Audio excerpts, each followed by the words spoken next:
I woke in such a good mood this morning. There was a dress floating about in my head, almost ready, almost there. Cream silk, the skirt trimmed with tiers and tiers of rough cream lace, and the bodice tuckered but unadorned except for a single rose. When I went to sleep, I wasn't sure about the colour of the rose, but when I woke, I knew it had to be cream also.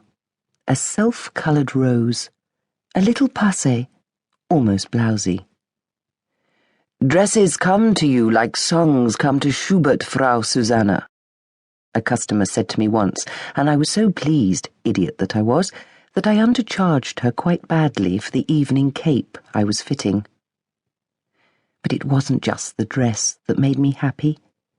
Even before I opened the shutters, I knew that the bitter wind from the east had dropped at last, and spring had come. I got out of bed and caught sight of my reflection in the mirror above the chest of drawers, and it was all right still. Even in the strong light of early morning, it was all right. I'm 36, but I could have worn it, the rich cream dress with the bell sleeves cut on the cross and the silken rose.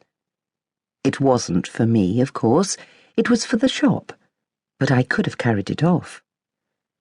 "From what strange ingredients you have fashioned your beauty," someone said to me once.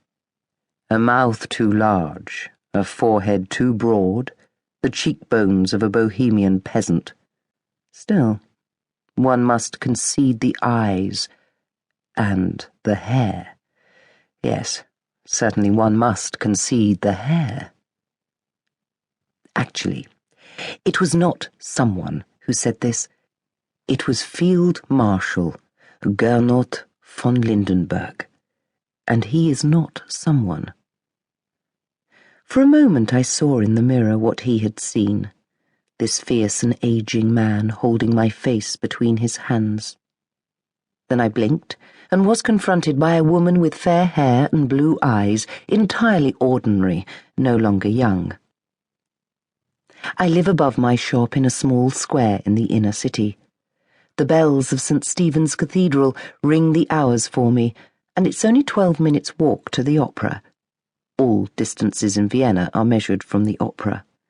Yet it's so quiet and contained, one could be in the country. My bedroom and the bathroom I insisted on putting in, to the amusement of the workmen, face the courtyard at the back, where I have planted what is possibly the smallest pear tree in the Austro-Hungarian Empire. But my sitting room and kitchen, and the salon of the shop, of course, look out on Madensky Square. And I was right about the spring.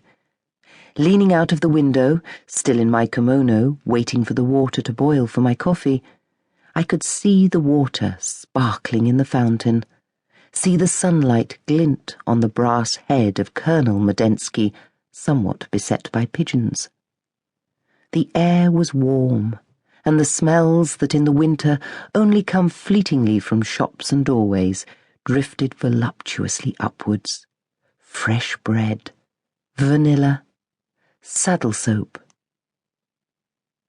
From the moment I saw the square, I knew that this was where I wanted to live and have my shop. We have everything, you see. A fountain, a statue, a cafe, even our own small church.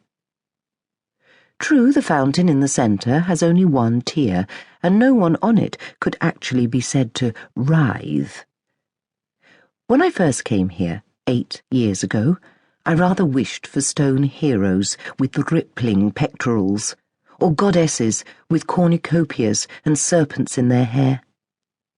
But our fountain just has Saint Florian, the patron saint of fires and of fire engines, a gentle person holding a stone bucket with which to extinguish any flames that come his way. The church, whose little graveyard turns the west side of the square into a garden, is consecrated to him. It's like a country church, our St. Florian's, white painted with an onion dome.